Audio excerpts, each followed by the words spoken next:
So hi guys, welcome back again in Phoebe engineers. तो हम पढ़ने वाले हैं चैप्टर 6 एफएम का, जिसका नाम है हमारा फ्लूइड काइनेमेटिक्स। तो फ्लूइड स्टैटिक्स के बारे में हर चीज हमने पढ़ लिया है। अब हम फ्लूइड काइनेमेटिक्स के बारे में पढ़ने वाले हैं। तो फ्लूइड काइनेमेटिक्स में जनरली हम बात कर रहे हैं कि फ्लूइड का मोशन, ठीक है। तो फ्लूइड का मोशन में जैसे फ्लूइड आपका लीनियर मोशन ले सकता है, रोटेशन हो सकता है, और deformation like angular deformation, rotation, linear, transverse, इस तरीके के फ्लूइड के मोशंस के बारे में अब हम स्टडी करेंगे। इससे पहले जो टॉपिक्स हम पढ़ रहे थे उसमें हम फ्लूइड को स्टैटिक मतलब फ्लूइड को रेस्ट पे रखकर चीजें, हम फ्लूइड के हर प्रॉपर्टीज के बारे में, फंडामेंटल्स के बारे में पढ़ रहे थे। बट यहाँ पे अब हम बात करेंगे, अगर फ्लूइड हमारी मोशन में है, किसी फ्लो पाइप से फ्लो हो रही है, या फ्लूइड हमारा रोटेट कर रहा है कहीं पे, क्लियर है। तो वहां पे क्या फ्लूइड की फंडामेंटल प्रॉपर्टीज होंगे, क्या नई नई चीजें आएंगी, वो सब हम यहाँ पे डिस्कस करने वाले हैं। ज्यादा डीप में जाकर डिस्कस नहीं करेंगे, जैसे कि मैं ऑलरेडी आपको बता चुका हूँ कि मैं ये जो सीरीज रेडी कर रहा हूँ एसएससी जेई के लिए, एसएससी जेई के लिए, या फिर कोई भी जूनियर एग्जाम एग्जाम ले लिया जाए, चाहे आरआरबी जेई की बात कर लिया जाए, उसके अकॉर्डिंग ज्यादा डीप में जाकर मैं चीजें आपको नहीं बताऊंगा। क्योंकि गाइज हर चैप्टर में कुछ चीजें छोड़ने के लिए होता है और कुछ चीजें पढ़ने के लिए होता है। टाइम कम है और मैं चाहता हूँ कम से कम टाइम में ज्यादा से ज्यादा चीजें आपके लिए आपका कंप्लीट हो जाए, है ना। तो मैं जो भी प्रीवियस ईयर क्वेश्चंस मैं बहुत बार लगा चुका हूँ, तो प्रीवियस ईयर क्वेश्चन से जिस तरीके के क्वेश्चन आज से 8-10 साल इस टॉपिक से बनता है, उसी टॉपिक से रिलेटेड चीजें मैं आपको थ्योरेटिकल बताऊंगा और लास्ट में प्रीवियस ईयर क्वेश्चंस कराऊंगा आपको, ठीक है।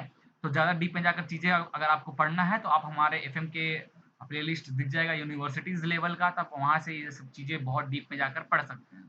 फिलहाल हम जेई के लिए फोकस करते हैं। तो जनरली इस चैप्टर में हमें पढ़ना क्या है, इस चैप्टर में हमें पढ़ना है फ्लूइड के मोशंस, या तो वो लीनियर मोशन हो रहा होगा, रोटेशन, या फिर कोई डिफॉर्मेशन हो रहा होगा। In that case what is the fundamental properties of the fluid, ठीक है। ये सब चीजें हम देखेंगे।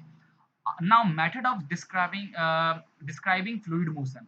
तो फ्लूइड के मोशन को डिस्क्राइब करने के लिए दो मेथड का हम यहाँ पे यूज करने वाले हैं। एक होगा हमारा लैग्रेंजियन मेथड और दूसरा होगा ऑलेरियन मेथड, ठीक है।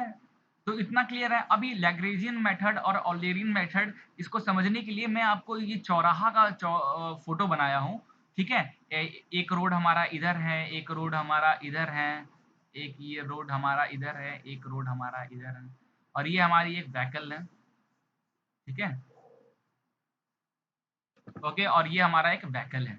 अब ये देखिए, ऐसा समझिए आप, फ्लूइड मैकेनिक्स के अकॉर्डिंग समझिए, ये पाइप है, इस तरीके से पाइप लगे हैं, ये जॉइंट है, और चार पाइप इस तरीके से कनेक्ट है, इसके अंदर फ्लूइड फ्लो हो रहा है, ठीक है। अब मैं यहाँ पे आपको थोड़ा सा जूम करके बता रहा हूँ, ये एक फ्लूइड का पार्टिकल है जो रेड कलर का, मैं आपको यहाँ पे मैं आपको ये चीज बता रहा हूँ, ये कार है, एक कार है। एक कार को यहाँ पे मैं आपको बताना चाह रहा हूँ, one molecules of water, one molecule of water के बारे में हम बात कर रहे हैं। वाटर क्यों लिखा हूँ, कोई भी फ्लूइड के बारे में लिखते हैं, ठीक है। वाटर ना लिखकर अपन यहाँ पे फ्लूइड लिखें तो ज्यादा अच्छी बात है, तो आप समझ लेना इसको। तो एक फ्लूइड का मॉलिक्यूल्स लिया, अब उसकी स्टडी करना है, ठीक है। अब उसकी स्टडी करना है, तो उसकी स्टडी करने के लिए दो मेथड हमारे पास है, उसके मोशन की स्टडी करने के लिए, लैग्रेंजियन मेथड और एक है यूलेरियन मेथड। लैग्रेंजियन मेथड किस तरीके से स्टडी करते हैं, tracking it as a particle involving with time. अब ये जो बोला जाए, तो लैग्रेंजियन ट्रैफिक पुलिस की तरह काम करता है, ट्रैफिक पुलिस की तरह काम करता है। जैसे वो एक एक पार्टिकल को ट्रैक करेगा, मतलब जैसे ये गाड़ी यहाँ आई, यहाँ से गई, फिर ये गाड़ी यहाँ चली गई, तो कैमरा की हेल्प हेल्प से ये गाड़ी जहां जहां तक जाएगी, ये जो पार्टिकल है जहां जहां हमारे पाइप में जहां जहां जाएगा, वो हर को वो ट्रैक करेगा। लैग्रेंजियन क्या करेगा, सबको टाइम के रिस्पेक्ट में 2 सेकंड में वो गाड़ी कहाँ पहुंची, 4 सेकंड में गाड़ी कहाँ पहुंची, 8 सेकंड में वो गाड़ी कहाँ पहुंची, इस तरीके से हर मॉलिक्यूल्स को वो टाइम के अकॉर्डिंग में ट्रैक करता रहेगा। ऐसे मेथड्स को हम लोग बोलते हैं लैग्रेंजियन मेथड। और यूलेरियन मेथड क्या होता है, ऑलेरियन मेथड होता है कि ये सिर्फ ये जो सर्कल है ना, ये चौराहा का जो ये सर्कल है, सिर्फ यहाँ पे फोकस करेगा। यहाँ से ये पार्टिकल कितने टाइम में गया, कितनी स्पीड से गया, क्या उस टाइम पे उस पार्टिकल की डेंसिटी थी, क्या प्रॉपर्टी थी, बस वही ये सिर्फ इस यहाँ पे फोकस करेगा। It will focus on a particular region in flow field. तो फ्लो के फील्ड में एक पर्टिकुलर रीजन पे सिर्फ फोकस करेगा, और इस रीजन से जो भी पार्टिकल जिस स्पीड से, जिस वेलोसिटी से, जिस डिस्चार्ज रेट से जाएंगे, सिर्फ उसको उसी की स्टडी करेगा, क्लियर है। तो जनरली फ्लूइड काइनेमेटिक्स में फ्लूइड मोशन के लिए हम ऑलेरियन मेथड का ही यूज करते हैं, क्योंकि गाइस फ्लूइड की बात किया जाए और एक एक पार्टिकल को ट्रैक करना टाइम के साथ बहुत मुश्किल हो जाता है कैलकुलेशन करने के लिए, ठीक है। तो इसलिए हम लैग्रेंजियन ना यूज करके ऑलेरियन मेथड का यूज करते हैं, क्योंकि एक ऑलेरियन मेथड जैसे एक पाइप में फ्लो हो रहा है, तो पाइप में क्या करते हैं हम एक इमेजिनरी इस तरीके का एरिया बना लेते हैं, कंट्रोल वॉल्यूम बना लेते हैं, और इस कंट्रोल वॉल्यूम से ये जो पार्टिकल कितनी देर में यहाँ पे जा रहा है, किस वेलोसिटी से जा रहा है, ठीक है, वो बस उसको हम ट्रैक यहीं पे ट्रैक कर लेते हैं, उसकी वेलोसिटी वगैरह कैलकुलेट कर लेते हैं, क्या इसकी एरिया क्या है उसके अकॉर्डिंग, और ये काम होता रहता है। ओके, तो क्लियर हो गया क्या होता है Lagrangian method, Eulerian method? I think clear हो गया होगा। आगे बढ़ते हैं, इसके बारे में और भी डीप में चीजें हैं, किस तरीके से कैलकुलेट करते हैं ये हम आगे देखेंगे। वैसे जरूरत नहीं है किस तरीके से कैलकुलेट करते हैं डीप में, अगर आप चाहो तो देख सकते हो डेरिवेशन वगैरह, बट हाँ मैं आपको हो सकता है फ्यूचर में मैं थोड़ा बहुत आपको इसका डेरिवेशन से रिलेटेड चीजें बता दूं। चलिए आगे बढ़ते हैं, बस आपको यहाँ पे याद रखना है इस तरीके से चीजें होती हैं। नाउ आई थिंक ये क्लियर आपको दिख रहा होगा, मैंने नोट से ये चीज़ें ली हैं और प्रिंट आउट लेकर मैंने यहाँ पे लगाया है। मुझे लिखना पड़ेगा तो टाइम ज़्यादा लगेगा, आपका भी टाइम वेस्ट होगा, इसलिए मैंने सोचा कि स्नैप लगा लेते हैं तो ज़्यादा सही रहेगा। नाउ अगला है types of fluid flow. Fluid का फ्लो कितने टाइप के होते हैं वो देखने वाले हैं। टोटल यहाँ पे देखोगे आप 4-5 टाइप के फ्लूइड फ्लो होते हैं। फ्लूइड किस तरीके से फ्लो करता है, सबसे पहला होता है गाइस स्टडी फ्लो। सबसे पहला हम यहाँ पे पढ़ने वाले हैं स्टडी फ्लो। तो स्टडी फ्लो किस तरीके का, जनरली कहते हैं गाइस फ्लूइड काइनेमेटिक्स बहुत टफ टॉपिक है। हाँ मैं भी मानता हूँ, मुझे भी ये टॉपिक टफ लगता है। फ्लूइड काइनेमेटिक्स का जो पूरा चैप्टर है थोड़ा टफ है, क्योंकि यहाँ पे सिर्फ और सिर्फ derivation derivation derivation calculation derivation, theoretical knowledge से ज्यादा यहाँ पे डेरिवेशन वाली चीजें चलती है। तो काफी लोगों को जो मैथमेटिकल चीजें प्रॉब्लम होगी तो उनको बोरिंग लगेगा ये चैप्टर, बट कोई बात नहीं, आसान है, मैं कोशिश करूंगा आसान भाषा में आपको समझाने की। चलिए टाइप्स ऑफ फ्लूइड फ्लो में सबसे पहले हम पढ़ते हैं स्टडी फ्लो। क्या होता है स्टडी फ्लो? स्टडी फ्लो को समझने के लिए fluid characteristic, steady flow like a fluid characteristic like velocity, density and pressure can not change with respect to time, ठीक है। स्टडी फ्लो कैसा होता? Steady flow fluid characteristic like volume या फिर वेलोसिटी, डेंसिटी और pressure of the fluid can not change with respect to time. Okay, example लेते हैं, ये मैंने एक पाइप लिया, ठीक है, ये मैंने एक पाइप लिया, जैसे ये पाइप है, इस पाइप में मैंने क्या किया, at time t is equal to zero पे, time t is equal to zero पे मैंने देखा ये जो फ्लूइड पार्टिकल, एक मैंने पर्टिकुलर फ्लूइड पार्टिकल को ट्रैक किया और उसको देखा वो 1 मीटर पर सेकेंड से जा रहा है, फ्लो हो रहा है। फिर मैं टाइम कुछ देर बाद 5 सेकेंड बाद भी देख रहा हूँ उस पार्टिकल को, तब भी वो पार्टिकल 1 मीटर पर सेकेंड से जा रहा है, ठीक है। तो यहाँ पे क्या हो रहा है कि इसकी प्रॉपर्टी में चेंजेस नहीं हो रही है, उसकी वेलोसिटी 1 मीटर पहले भी थी और 5 सेकेंड बाद भी उसकी वेलोसिटी 1 मीटर पर सेकेंड है। तो फ्लूइड की प्रॉपर्टीज लाइक वेलोसिटी हो गया जैसे 1 मीटर पर सेकेंड, या फिर इसकी डेंसिटी हो गई, या तो प्रेशर हो गया, टाइम के साथ चेंज नहीं करेगा। ऐसे फ्लो को हम लोग कहते हैं स्टडी फ्लो, ठीक है। दिख रहा ना, टाइम इजकल टू जीरो पे भी 1 मीटर पर सेकेंड वेलोसिटी है और टाइम इजकल टू 5 पे भी 1 मीटर पर सेकेंड। तो टाइम चेंज हो रहा है बट वेलोसिटी चेंज नहीं हो रहा है पार्टिकल का, तो ऐसे को हम कहते हैं steady flow. Therefore del V, velocity के टर्म के वेलोसिटी के अकॉर्डिंग मैं लिख दूंगा del we upon del T in x Y Z direction is equal to zero, ठीक है। इसका मतलब क्या हो रहा है, it change in velocity with respect to time is zero. इसका मतलब क्या है कि वेलोसिटी कांस्टेंट है अलग अलग टाइम पे। उसी तरह डेंसिटी के टर्म में change in density with respect to time X Y Z तीनों डायरेक्शन में इज इक्वल टू जीरो। तो क्या हो रहा है, डेंसिटी चेंज नहीं हो रहा है टाइम के रिस्पेक्ट में। और अगला क्या है, प्रेशर के टर्म में आप लिख सकते हो del P upon del T, change in pressure with respect to time X Y Z is equal to zero. इसका मतलब क्या है, change in pressure with respect to time is equal to zero. इसका मतलब ये है कि प्रेशर चेंज नहीं हो रहा है टाइम के अकॉर्डिंग, ठीक है। टाइम चेंज हो रहा है but pressure will be remain same, so its value become zero. Okay, now अगला है हमारा अनस्टडी फ्लो।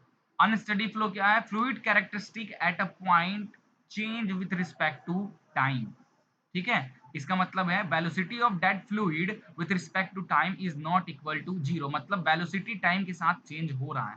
तो देखो time is equal to zero पे, ये एक मैंने पाइप लिया, उसमें एक पार्टिकल को मैंने ट्रैक किया, तो time is equal to zero पे मैंने देखा ये पार्टिकल 1 मीटर पर सेकेंड से जा रहा है, ठीक है। और फिर time is equal to 5 second, 5 second बाद मैंने देखा वो पार्टिकल अब 2 मीटर पर सेकेंड की स्पीड से जा रहा है। इसका मतलब क्या हो रहा है कि जो कैरेक्टरिस्टिक है टाइम के साथ चेंज हो रहा है। जो फ्लूइड कैरेक्टरिस्टिक है such as volume, density, pressure time के साथ क्या हो रहा है, वो चेंज होता जा रहा है। इसलिए del we upon del T X Y Z किसी भी डायरेक्शन में is not equal to zero. ऐसे फ्लो को हम कहते हैं अनस्टडी फ्लो। तो चलिए अब अगले फ्लूइड प्रॉपर्टी पे चलते हैं। अगला है यूनिफॉर्म फ्लो। यूनिफॉर्म फ्लो क्या होता है? If T is equal to constant, if time will be constant, then velocity could not change at any space. ठीक है, जैसे इसका एग्जांपल के लिए मैंने इसको क्या किया है, एक मैंने पाइप लिया, ठीक है, एक पाइप लिया और मैंने टाइम कांस्टेंट कर दिया, ठीक है, टाइम 1 सेकेंड, 1 सेकेंड पे टाइम कांस्टेंट कर दिया।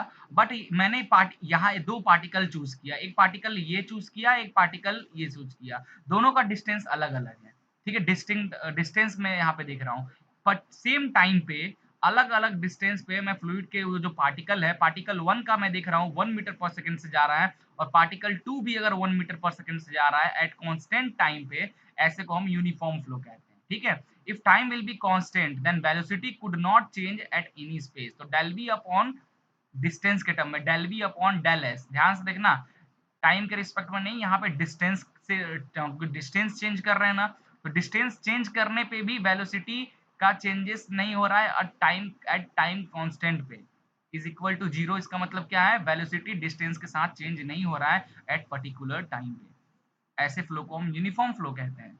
नॉन यूनिफॉर्म फ्लो को क्या कहेंगे, at particular time constant time, तो particular time like for example मैंने टाइम 1 सेकेंड पे मैंने दो पार्टिकल को मार्क किया, पार्टिकल 1 और पार्टिकल 2, दोनों की वेलोसिटी देखा, जब जैसे टाइम 1 सेकेंड हुआ मैंने दोनों पार्टिकल के वेलोसिटी को मेजर किया, तो एक की वेलोसिटी 1 मीटर है, दूसरी की वेलोसिटी 2 मीटर सेकेंड है।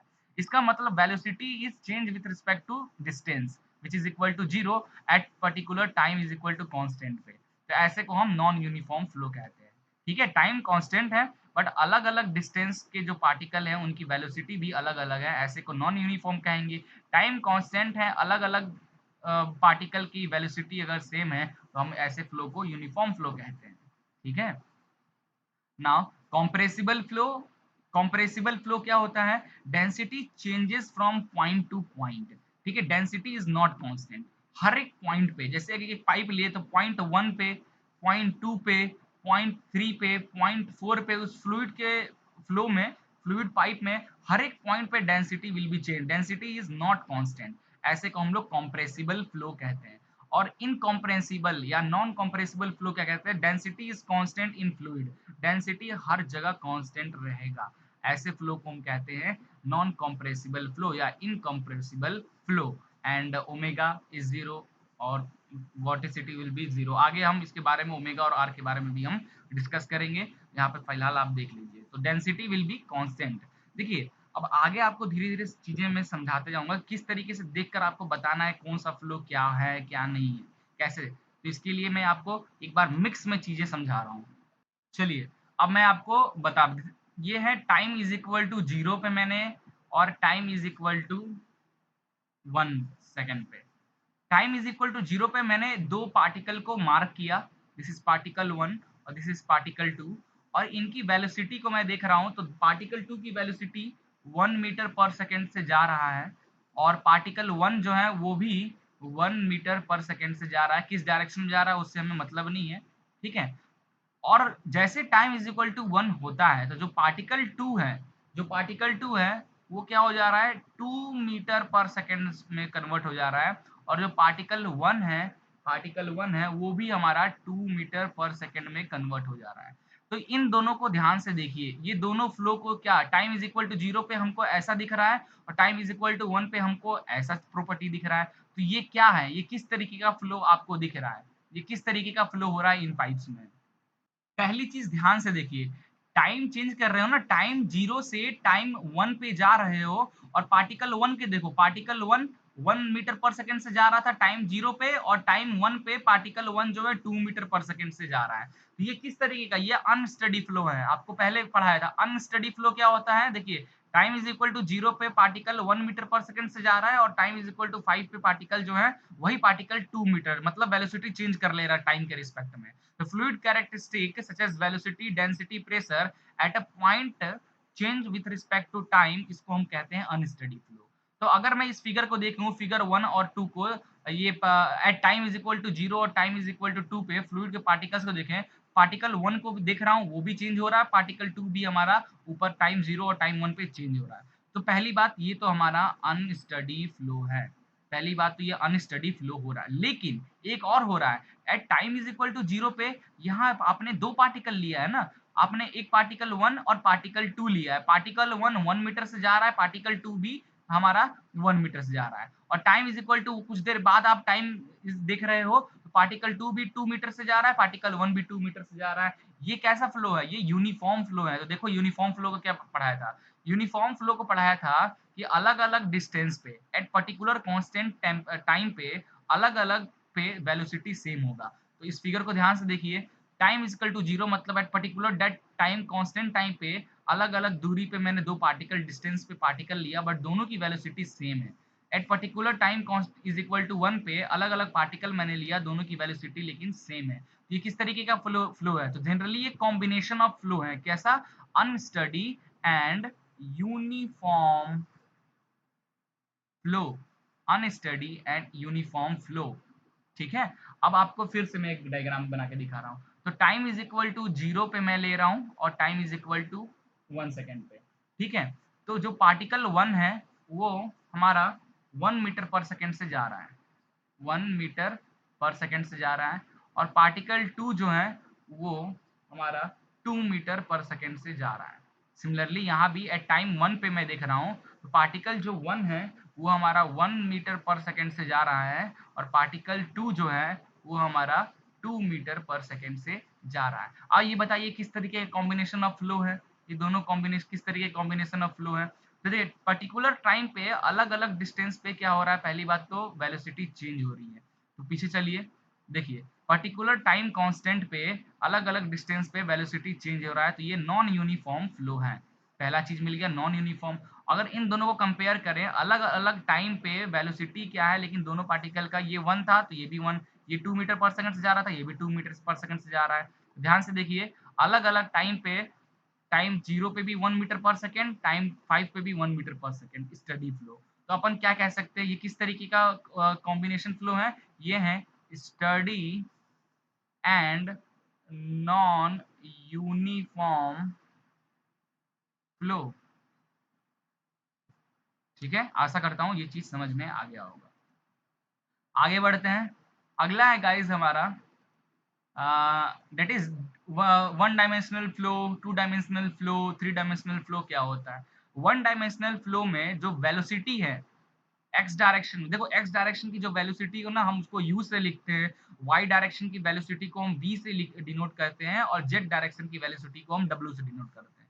तो वन डायमेंशनल फ्लो में क्या होता है? वन डायमेंशनल फ्लो में या तो फ्लूइड एक्स डायरेक्शन में जाएगा तो वाई और जेड जीरो होगा। अगर फ्लूइड हमारा वाई डायरेक्शन में जा रहा है तो एक्स और जेड जीरो होगा और फ्लूइड अगर हमारा जेड डायरेक्शन में जा रहा है तो एक्स और वाई जीरो होगा। ठीक है? तो वन इस तरीके फ्लो को वन डायमेंशनल फ्लो कहते हैं। टू डायमेंशनल फ्लो को क्या कहते हैं? टू डायमेंशनल फ्लो में जो वेलोसिटी एक्स और वाई डायरेक्शन में जाएगा जेड में जीरो, वेलोसिटी एक्स और वाई में जाएगा जेड में जीरो। और थ्री डायमेंशनल फ्लो क्या कहते हैं? वेलोसिटी जो है एक्स वाई जेड तीनों में जाएगा बोथ डायरेक्शन। ठीक है? ऐसे को हम थ्री डायमेंशनल फ्लो कहते हैं। इतना क्लियर हो गया? नाउ रेट ऑफ फ्लो और डिस्चार्ज, ये इंपॉर्टेंट है कि भाई किस फ्लो रेट से, जैसे आप कंटिन्यूटी इक्वेशन आगे मैं आपको बताऊंगा। जैसे ये पाइप है, क्लियर है? इस पाइप से हमारा ये फ्लूइड यहाँ पे पास हो रहा है, तो किस रेट से डिस्चार्ज हो रहा है यहाँ पे, किस रेट से वो फ्लूइड डिस्चार्ज होगा? डिस्चार्ज का फॉर्मूला क्या होगा? रेट ऑफ किस रेट से ये इस पाइप में फ्लो कर रहा है, व्हाट इज द डिस्चार्ज? तो क्यू से डिस्चार्ज को लिखते हैं और ये होता है एरिया इनटू वॉल्यूम, कि ये पाइप की एरिया क्या है और इस पाइप में व्हाट अमाउंट क्या वॉल्यूम ऑफ वाटर कितना जा रहा है। ठीक है? तो एरिया इनटू वॉल्यूम को हम लोग कहते हैं discharge. A is the cross sectional area, B average sorry it's not volume, sorry it's not volume, it is the average velocity of fluid across section. इस अब मैंने ये पाइप है, इस पाइप में के एरिया क्या है और इस एरिया से कितना किस एवरेज वेलोसिटी से फ्लूइड पास कर रहा है, किस एवरेज वेलोसिटी से फ्लूइड पास कर रहा है, that is known as rate of flow, rate of discharge. ठीक है? That is area into velocity. ठीक है? और इसकी जो यूनिट होती है लिक्विड के केस में मीटर क्यूब पर सेकेंड दैट इज लीटर पर सेकंड हम लिखते हैं, और गैस के केस में केजीएफ पर सेकंड या न्यूटन पर सेकंड, इस तरीके से। तो यूनिट बहुत जरूरी है डिस्चार्ज का, मीटर क्यूब पर सेकंड, आप इसको ध्यान से रखना, ठीक है, डिस्चार्ज की यूनिट। चलिए आगे बढ़ते हैं। कंटिन्यूटी इक्वेशन ज्यादा डीप में नहीं जाऊंगा। जैसे कंटिन्यूटी इक्वेशन क्या होता है गाइस, इस तरीके का पाइप होता है, इस तरीके का पाइप होता है, ठीक है। एक एक नोजल टाइप का इस तरीके का पाइप आपको बना लेना है, नोजल टाइप का। ये हमारा सेक्शन 1 हो गया और ये सेक्शन 2 हो गया। तो हम मानते हैं सेक्शन 1 पे हमारा जो फ्लूइड है उसकी वेलोसिटी v है, सेक्शन 1 का एरिया a है, ठीक है। और a1 है एरिया, v1 हो गया velocity at 1, a1 is the area of section 1, और डेंसिटी ऑफ, और सेकंड पार्ट 2, 2 पे एरिया 2 है, वेलोसिटी v2 है, डेंसिटी del 2 है, एरिया, ओके। दिस और भी चीजें, जो भी चीजें आप इंक्लूड करना चाहो। तो क्या किस रेट, जिस रेट से यहाँ से जाता है ना, तो वो जो जिस फिर आपस में क्या होगा निकलेगा, वो आपस में कंटिन्यूटी इक्वेशन में बोथ आर इन इक्वल। तो ρ1 a1 v1 is equal to ρ2 a2 v2, ये होता है हमारा कंटिन्यूटी इक्वेशन का मेन फॉर्मूला है, याद रखना। Rho is the density of the water fluid, area इस सेक्शन का एरिया, a1, और v1 किस वेलोसिटी से यहाँ से जा रहा है, v1 इज द वेलोसिटी, किस वेलोसिटी से इस सेक्शन से जा रहा है, v2 किस वेलोसिटी से यहाँ से जाएगा, ठीक है। Now equation of continuity holds the flow is steady. Continuity equation बताता है आपको कि जो flow है वो steady flow है, ठीक है। Flow one dimensional flow है, और the flow velocity is uniform at all the cross section. All the cross section जो velocity of flow है वो uniform रहना चाहिए। Now ideal fluid must fulfill the continuity equation. ये important चीज है, आप याद रखना कि ideal fluid जो होते हैं वो continuity equation को fulfill करते हैं, ठीक है।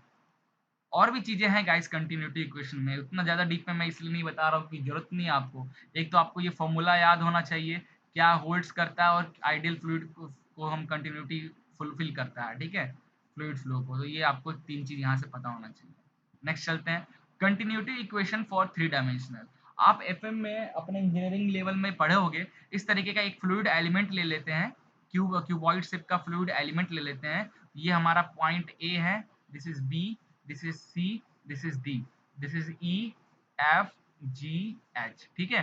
तो यहाँ से क्या होता है, फ्लूइड हमारा अंदर की ओर जाता है, और इस पार्ट से फ्लूइड के इस फेस से फ्लूइड हमारा बाहर निकलता है, ठीक है। तो ये थ्री डायमेंशनल कंटिन्यूटी इक्वेशन हो गया। ओके, तो mass of fluid enter ABCD face से जो how much amount of mass of fluid can enter, तो mass is equal to density, ठीक है, किस वेलोसिटी से हो रहा है, और उसकी एरिया क्या है। एरिया क्या है, ये देखिए ये y पे है और ये z पे है, तो dy इंटू जी टी है।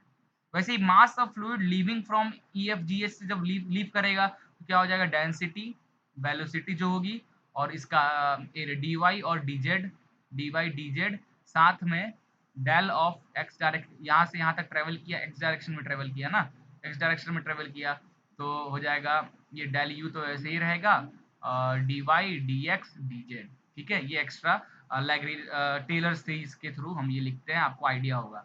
तो इसके हेल्प से, तो how much gain in mass in x direction में what amount of gain in mass क्या होगा, तो दोनों एबीसीडी में जितना एंटर हो रहा है और जितना निकल रहा है दोनों को माइनस कर दीजिए, तो हमारा ये आता है एक्स डायरेक्शन में। इसी तरह आप वाई डायरेक्शन के लिए निकाल लिए, जेड डायरेक्शन के लिए निकाल दिए, और तीनों की ये वाली इक्वेशन को प्लस करेंगे तो हमारा एक जनरल इक्वेशन आपको मिलता है, continuity three dimensional continuity equation का, ये general equation, del rho upon del t plus del upon del x del u, del upon del y del v, z में डब्ल्यू आ जाएगा, वाई डायरेक्शन में वेलोसिटी वी, एक्स डायरेक्शन में velocity को u से लिखेंगे, बाकी रो सब में कांस्टेंट, ठीक है। ये हमारा आता है कंटिन्यूटी इक्वेशन थ्री डायमेंशनल के लिए। तो आपको ये इक्वेशन याद रहो तो बहुत अच्छी बात है, ठीक है। आगे देखते हैं गाइस हम steady flow.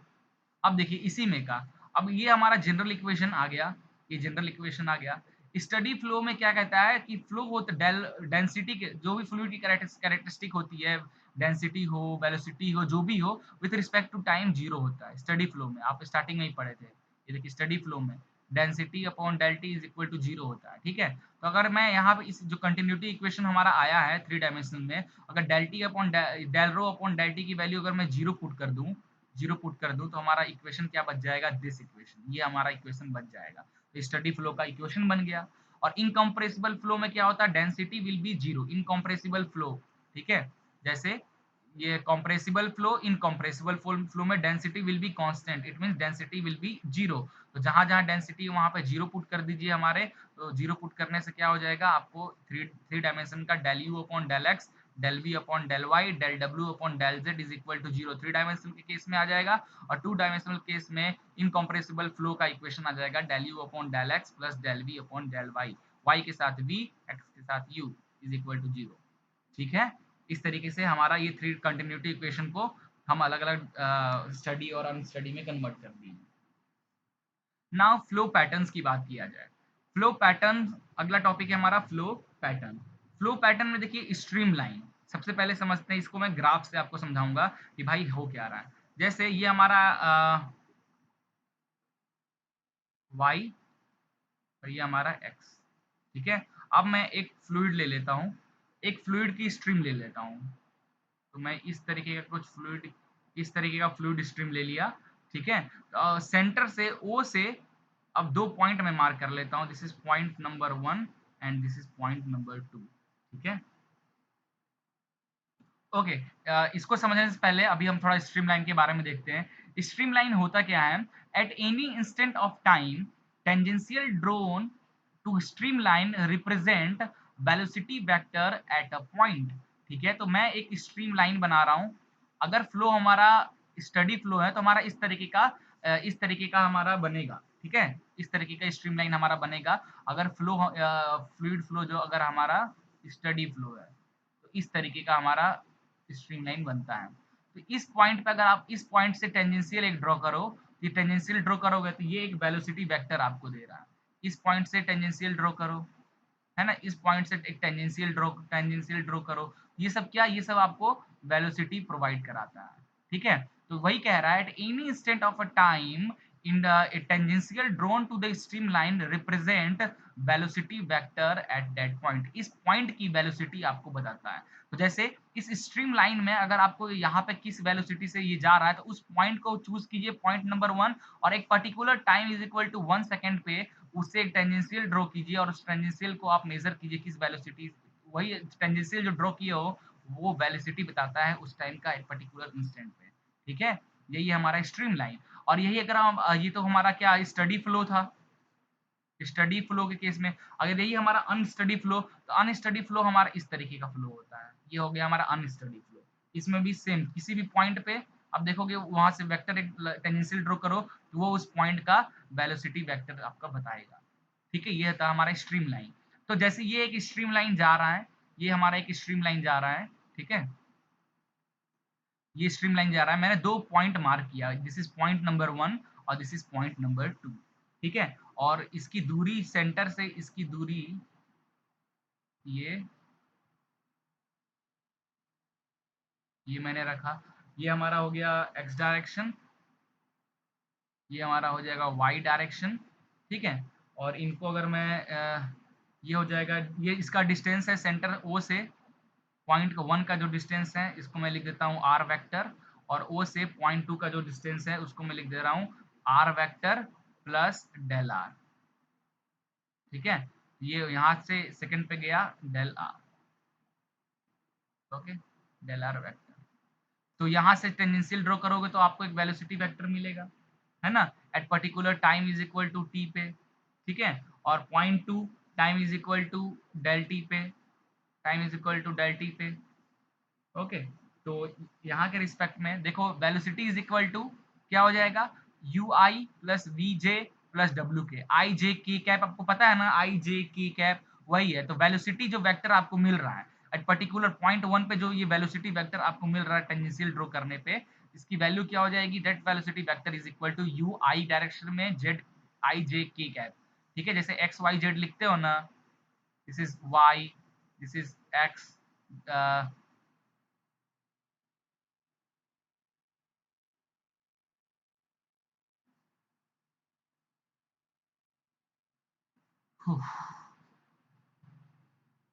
Y x z direction, है ना। उसी तरह एक्स में जो डायरेक्शन उसको आई कैप बोलते हैं, वाई में जे कैप, जेड में के कैप, डायरेक्शन बताता है ये सब।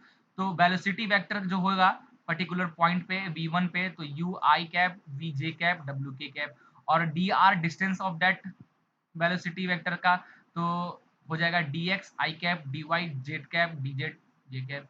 तो therefore the velocity dr vector of this velocity with respect to dr at particular point, तो हो जाएगा I j cap cap u v w dx dy dz which is equal to 0। therefore dx upon u is equal to dy upon v which is equal to dz upon w। ये क्या है? ये है stream line का equation. यही है हमारा stream, किसी भी स्ट्रीम लाइन का इक्वेशन। क्या हो जाएगा? dx upon u, u is the velocity in x direction, dy upon v, v is the velocity in y direction, dz upon w, w is the velocity of z direction। ठीक है।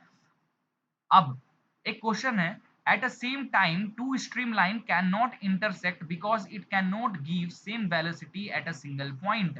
देखिए, जैसे एक हमारी stream line इस तरीके से जा रही है, ठीक है, और यहीं पे इस पॉइंट की जो वेलोसिटी है मान लीजिए v1 है, ओके, और एक और स्ट्रीम लाइन है जो इसको क्रॉस कर रही है। तो इसी पॉइंट की वेलोसिटी, अब इस स्ट्रीम लाइन की भी वेलोसिटी कुछ होगी, और वो जाहिर सी बात है वो अलग ही होगी इससे। सेम होना तो इम्पॉसिबल, बहुत कम चांस है कि सेम होगा। तो जब दो स्ट्रीम लाइन आपस में इंटरसेक्ट करती है, तो there will be no same velocity. ठीक है, तो एट अ सेम टाइम, ठीक है, at particular time is equal to 1 second पे, अगर दो स्ट्रीम लाइन अगर आपस में इस तरीके से क्रॉस करती है, इंटरसेक्ट करती है, तो at that point the velocity vector जो टेंजेंशियल ड्रॉ करोगे उस velocity vector is not same. ठीक है, at a same time two stream line can not intersect because it can not give same velocity at same point.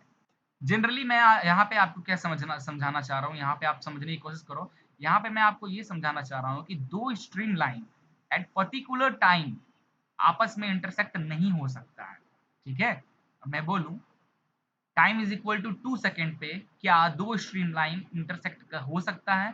तो आप कहोगे नहीं। क्यों नहीं हो सकता है?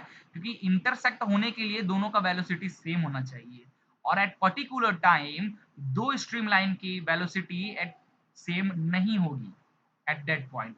Therefore at same time two stream line are never be intersect.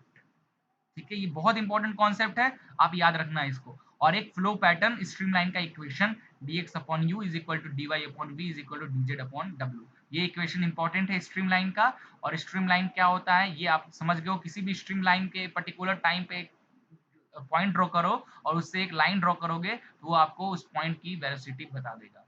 ये होता है स्ट्रीमलाइन। नाउ अगला है स्ट्रिक्ट लाइन। क्या होता है? A locus of a particular which have passed to a fixed point p at same earlier instant of time. इसका example समझने के लिए इस तरीके से गाइस समझ सकते हो कि एक फ्लो, कहीं पे कुछ फ्लो हो रहा है, इस पाइप में फ्लो हो रहा है, इस पाइप में फ्लो हो रहा है, आपने एक इंक का ड्रॉप गिरा दिया, एक इंक का ड्रॉप गिरा दिया, तो वो इंक का ड्रॉप जब गिराओगे तो वो अलग अलग लेयर के जो फ्लूइड के लेयर है उसके इस लोकस से अलग अलग स्ट्रीम लाइन निकलेगी। इस तरीके से अलग अलग स्ट्रीम लाइन निकलती है ना, इस तरीके स्ट्रिक लाइन। और वो सारी पॉइंट मिलकर क्या ये जो होता है, ये क्या होता है, यही इसको कहते हैं stream line, sorry this is streak line. ठीक है, इसको और अच्छे से समझते हैं, समझने की कोशिश करते हैं। रुकिए, ऐसे समझते हैं कि ये है पॉइंट नंबर 1। ठीक है, पॉइंट नंबर 1, और time is equal to 1 second पे आपने एक इंक का ड्रॉप गिराया, उसके बाद इंक का ड्रॉप गिराया। जब इंक का फ्लो में इंक का ड्रॉप गिराओगे तो वो इंक का जो ड्रॉप है ना, वो number of line stream line में डेवलप हो, नंबर ऑफ स्ट्रीम लाइन इसका बन जाएगा। ठीक है, अब इसमें से कुछ बहुत तेजी से जाएगा, कुछ स्लो से जाएगा। तो at time is equal to, मान लीजिए 6 सेकेंड बाद आप देखोगे तो इसका जो अपर का लेयर था ना वो मान लीजिए इस पॉइंट तक पहुंच गया 6 सेकेंड बाद। जो उसके नीचे का लेयर होगा मान लीजिए कहीं यहाँ पहुंच जाए। टाइम इक्वल टू 6 सेकेंड बाद आप देख रहे हो एक यहाँ कहीं पहुंचा है, एक कहीं यहाँ कहीं पहुंचा है, एक कहीं यहाँ कहीं, इस तरीके से डिस्ट्रीब्यूशन हुआ है।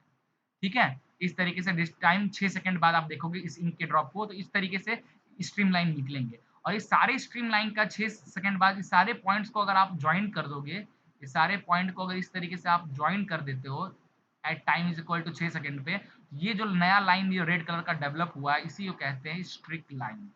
ठीक है, तो a locus of a particle, that is this locus of the particle, this locus which have passed through a fixed point, ठीक है, एक particular fix point at a same earlier instant of time, ठीक है, इस तरीके से ये जो लाइन बनेगा that is called streak line. आगे आते हैं पाथ लाइन क्या होता है। Path line are plotted over a period of time. ध्यान से देखो, पाथ लाइन क्या होता है गाइस। आप मान लीजिए ये कंटेनर है, इस कंटेनर में खूब सारे पार्टिकल्स हैं, एक पर्टिकुलर पार्टिकल को आप टारगेट करो, उसको फॉलो करो, कुछ देर बाद देखोगे वो पार्टिकल यहाँ कहीं होगा, कहीं यहाँ होगा, फिर यहाँ होगा, फिर वो पार्टिकल मान लीजिए यहाँ चला गया, वो पार्टिकल फिर यहाँ आ गया, वो पार्टिकल यहाँ आ गया। एट तो टाइम इज इक्वल टू 0 पे वो पार्टिकल यहाँ था, टाइम इज इक्वल टू 1 पे वो पार्टिकल यहाँ कहीं आ गया। तो ये किस तरीके से यहाँ तक पहुंचा, मतलब वो पहले इधर गया, फिर इधर गया, फिर इस तरीके से गया, इस तरीके से गया, फिर आया। इसी को कहते हैं गाइस पाथ लाइन, ठीक है। वो किस किस पाथ से होकर यहाँ तक पहुंचा एट पर्टिकुलर टाइम पे, इसको कहते हैं पाथ लाइन। और जो पाथ लाइन होता है एंड स्ट्रीम लाइन आर को inside for steady flow. Study flow में इस, क्योंकि अभी मैंने बताया इस तरीके के जो फ्लो होते हैं, इस तरीके का फ्लो, इसको स्टडी फ्लो कहते हैं। और पर्टिकुलर पॉइंट पे आपको क्या मिलता है, स्ट्रीम लाइन के पर्टिकुलर पॉइंट पे आप टेंजेंशियल ड्रॉ करो तो उसकी वेलोसिटी पॉइंट की मिल जाएगी स्टडी के लिए। अनस्टडी इस तरीके का अनस्टडी फ्लो होता है, ठीक है। तो स्ट्रीम पाथ लाइन जो होता है, क्योंकि पार्टिकल को आप फॉलो कर रहे हो, अब स्टडी फ्लो जो हमारा स्टडी फ्लो है वो इस तरीके का भी हो सकता है। स्टडी फ्लो हो सकता है ना इस तरीके की स्टडी फ्लो। अब जो पार्टिकल आपने मान लीजिए पार्टिकल 1 को आपने टारगेट किया, पार्टिकल 2 फिर यहाँ गया, पार्टिकल 3 फिर यहाँ गया, पार्टिकल 4 फिर यहाँ गया, पार्टिकल 5 फिर इधर गया, पार्टिकल 6 फिर यहाँ आया, पार्टिकल 7 फिर यहाँ आ गया, पार्टिकल 8 फिर यहाँ आ गया।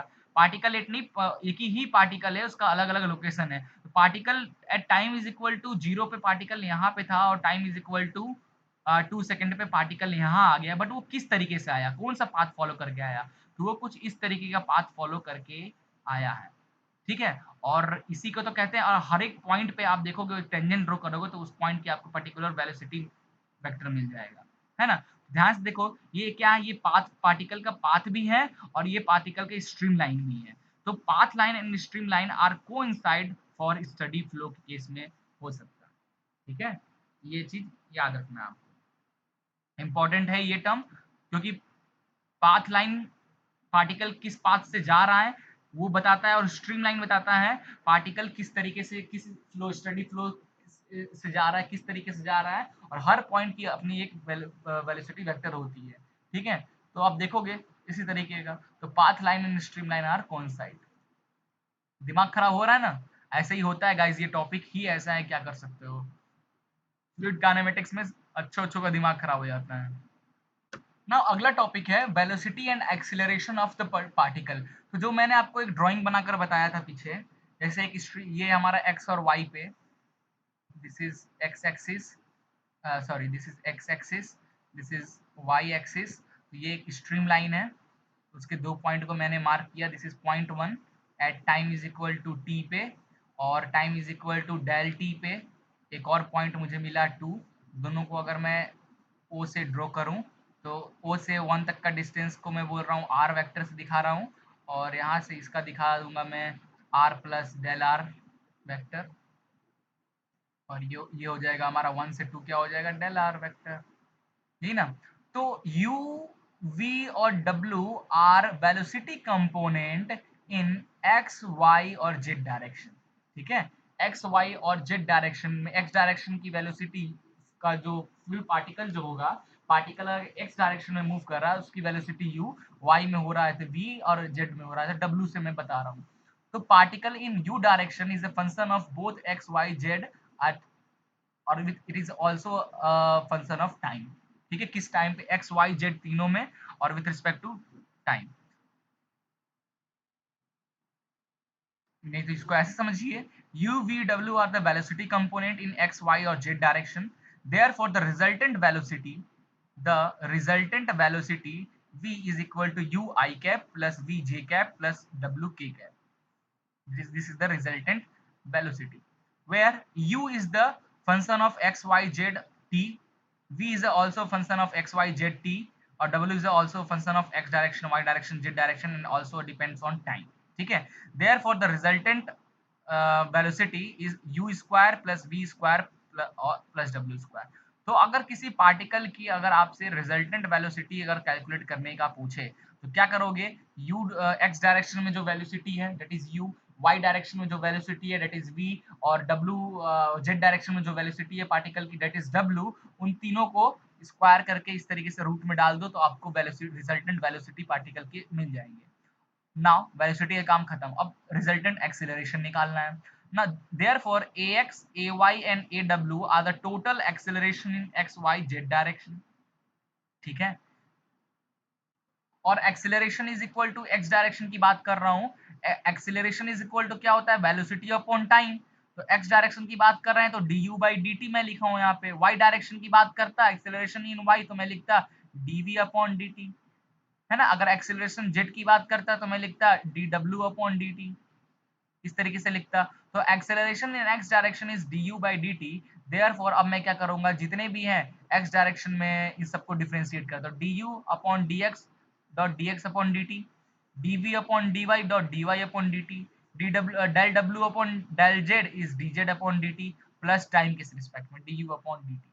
Therefore, the acceleration in x direction is u del u upon del x plus v del v upon del। इसका और भी डेरिवेशन है बीच में, मैं डेरिवेशन आपको नहीं बता रहा हूँ, मैं कहना चाह रहा हूँ कि आपको एक्सेलरेशन का ये फॉर्मूला याद कर लीजिए। डायरेक्ट क्वेश्चन बनता है कि जनरली आपको यहाँ से एक तो ये याद कर लीजिए कि what is the velocity of particle and what is the velocity of what is the acceleration of that particular particle, ठीक है। तो एक्सेलरेशन के लिए u v और w आपको पता होना चाहिए और डिफरेंशिएशन भी आपको दिया रहेगा। आगे कहीं क्वेश्चन ऐसा मिलता है तो मैं आपको जरूर ऐसा क्वेश्चन कराऊंगा ताकि और भी डिटेल में आपको ये सब चीजें समझ में आ जाए। फिलहाल एक्स डायरेक्शन के लिए आप देख सकते हो u del u upon del x, v upon del y, w upon del z plus del u upon del t। और यही अगर आप y डायरेक्शन में देखोगे तो u del u upon del x, u के साथ x होगा, v के साथ y हमेशा होगा, w के साथ z होगा, और इधर आ जाएगा del v upon del t। Z direction की एक्सेलरेशन क्या हो जाएगा, u के साथ x होगा, v के साथ y होगा, w के साथ z होगा, और इधर dw बाई dt आ जाएगा। क्लियर है। तो ये जो एक्सेलरेशन के कंपोनेंट्स आ रहे हैं, तो ये जो कंपोनेंट है गाइस, ये जो स्टार्टिंग का है, ये जो है ये इसको कहते हैं गाइस हम लोग नॉट दिस सॉरी, ये जो है ये डी डब्ल्यू अपॉन डी टी जो कंपोनेंट है इसको हम लोग कहते हैं लोकल एक्सिलरेशन, ठीक है। डी डब्ल्यू अपॉन डी टी या फिर d v upon D t, ये सब क्या है, ये हमारा लोकल एक्सिलरेशन है, ठीक है, जो मिलता है velocity upon time is called acceleration, local acceleration. But ये जो एक्स्ट्रा कंपोनेंट आ गए, जनरली एक्सेलरेशन का फॉर्मूला क्या होता है, acceleration is equal to d v velocity upon time, change in velocity with respect to time, यही होता है एक्सेलरेशन, है ना। बट थ्री डायमेंशनल की जब आप बात करोगे, थ्री डी सेक्शन में बात करोगे तो उस टाइम पे ये तीन एक्स्ट्रा कंपोनेंट आकर ऐड हो जाते हैं, ठीक है। दिस थ्री, और ये तीनों वाई डायरेक्शन एक्स तीनों में सेम है, इनको हम लोग कहते हैं कन्वेक्टिव एक्सिलरेशन, ठीक है। एक होता है लोकल एक्सिलरेशन, वन डायमेंशनल में रहता है, और बाकी थ्री डायमेंशनल में हमारा कन्वेक्टिव एक्सिलरेशन, ठीक है। देयरफॉर आप ax, ay और az का इस फॉर्मूले की हेल्प से सारी वैल्यू निकाल लो, और ax i cap, therefore resultant acceleration कैसे निकालोगे, ax का स्क्वायर, ay का स्क्वायर, az का स्क्वायर। तो उसके लिए पहले ax की वैल्यू, ay और az सारे डिफरेंशिएट करके इस तरीके से निकाल लोगे और देन पुट कर दोगे यहाँ पे, तो आपको एक्सेलरेशन मिल जाएगा। क्लियर है।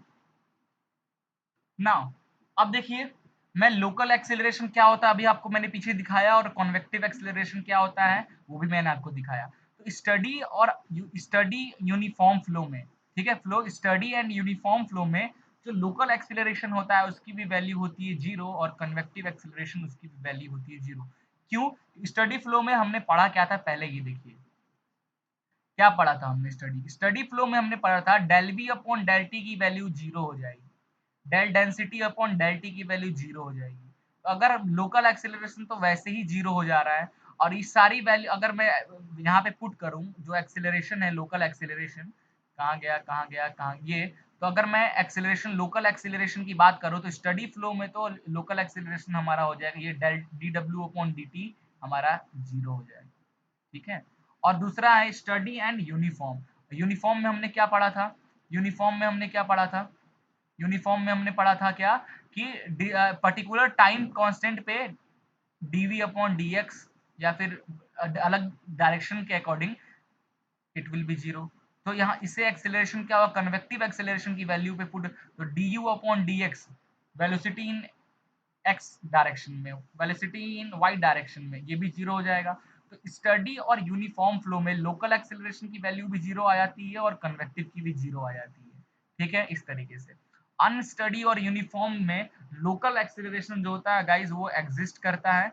फॉर्मूला पे जाइए, पीछे देखिए जिस तरीके से मैंने इसको बताया, और ये जीरो हो जाएगा। स्टडी एंड यूनिफॉर्म में लोकल जीरो हो जाएगा और ये एग्जिस्ट करता है, मतलब रहता है, लोकल एक्सेलरेशन नहीं रहता। अनस्टडी और यूनिफॉर्म, नॉन यूनिफॉर्म की बात किया जाए तो ये दोनों, इसमें ये भी एग्जिस्ट करता है और लोकल दोनों एग्जिस्ट करता है। तो ये काफी इंपॉर्टेंट है, कभी कभी पूछ सकता है अनस्टडी यूनिफॉर्म में लोकल एक्सेलरेशन एग्जिस्ट करता है या नहीं, कन्वेक्टिव एक्सेलरेशन एग्जिस्ट करता है या नहीं। तो आपको पता होना चाहिए कि भाई स्टडी में क्या होता है, जो भी वेलोसिटी होता है टाइम के रिस्पेक्ट में जीरो हो जाता है।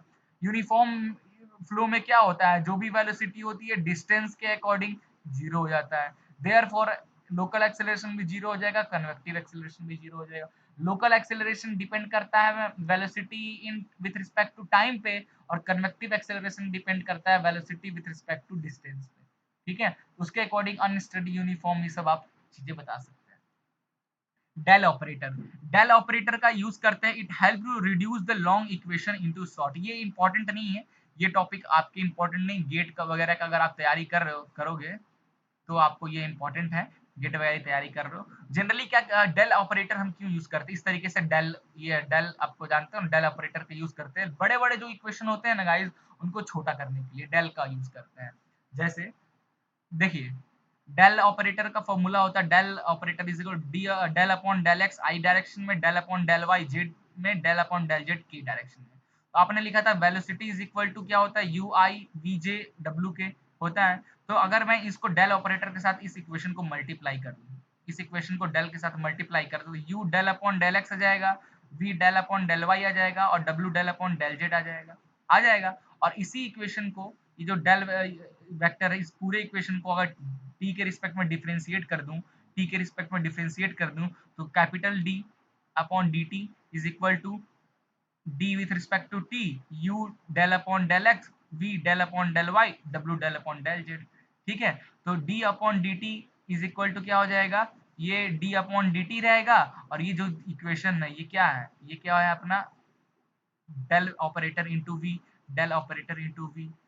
ठीक है, इस तरीके से। अब यहाँ पे जिस भी डायरेक्शन की बात कर रहे हो, अगर आप एक्स डायरेक्शन की यू की बात कर रहे हो तो यहाँ पे यू पुट कर देना। ठीक है, अगर आप यहाँ पे v की बात कर रहे हो तो यहाँ पे v पुट कर देना। अगर यहाँ पे आप z डायरेक्शन की बात कर रहे हो तो यहाँ पे w पुट कर देना। ठीक है, और ये डेल अपॉन v, इसकी वैल्यू क्या हो जाएगी, अगर w की बात किया जाए तो ये क्या हो जाएगा, u upon del x plus v del v upon del y plus डब्ल्यू अपॉन डेल जेड, ये हो जाएगा इस पूरे की वैल्यू, है ना। तो ये क्या है, ये हमारा है कन्वेक्टिव एक्सीलरेशन, और ये क्या है, ये हमारा लोकल एक्सीलरेशन। तो बड़े इक्वेशन को शॉर्ट में लिखने का तरीका है, तो अपन दिखाते हैं। अब ये इतना बड़ा इक्वेशन है ना, इतने बड़े इक्वेशन को डेल ऑपरेटर लगा के किस तरीके से शॉर्ट कर सकते हैं देखना। तो मैं acceleration acceleration a z acceleration a z acceleration क्या होता है, वेलोसिटी अपॉन टाइम, ये होता है ना। तो इधर क्या हो जाएगा, D upon D t, v के वी में अगर देख रहे हो तो यहाँ पे वी रहेगा। ठीक है, और बाकी क्या आ जाएगा, डेल ऑपरेटर लगा देता हूँ। ठीक है, तो इस इक्वेशन को देखिए मैंने इस तरीके से लिख दिया, where this is the convective acceleration, ये जो कंपोनेंट है ये हमारा डेल इंटू वी वेक्टर है, और ये जो है हमारा ये वाला, ये है लोकल एक्सीलरेशन। इस तरीके से इतने बड़े इक्वेशन को शॉर्ट में आप याद करके, डेल वेक्टर का इसलिए हम यूज करते हैं। ठीक है, तो जनरली ये पूरा का पूरा जो चैप्टर है गाइस, ये इसी पे चलता है, थोड़ा डेरिवेशन, थोड़ा सा डेरिवेटिव वाले पार्ट पे, थोड़ा चीजें को आपको मैथमेटिकल तरीके से समझना होगा। ये चैप्टर थोड़ा सा टफ है, ज्यादा टफ नहीं, नहीं कह सकते, थोड़ा सा टफ ये है। तो थोड़ा सा सब्र रखिए, जब मैं क्वेश्चन कराऊंगा ना तो ये सब चीजों को आप बहुत अच्छी तरीके से रिलेट कर पाओगे। फिलहाल अभी तो मैं थ्योरी आपको इस टॉपिक में बता रहा हूँ, नेक्स्ट पार्ट 2 में बनाऊंगा, और पार्ट 2 में हम देखेंगे जो डिफॉर्मेशन होता है, लाइक लीनियर डिफॉर्मेशन फ्लूइड का होता कैसे होता है, एंगुलर डिफॉर्मेशन कैसे होता है, रोटेशन ऑफ फ्लूइड कैसे होता है, ठीक है, in that case what is the velocity, what is the acceleration, ये सब हम आगे देखेंगे पार्ट 2 में इसके। चलिए गाइस, मिलते हैं नेक्स्ट वीडियो में।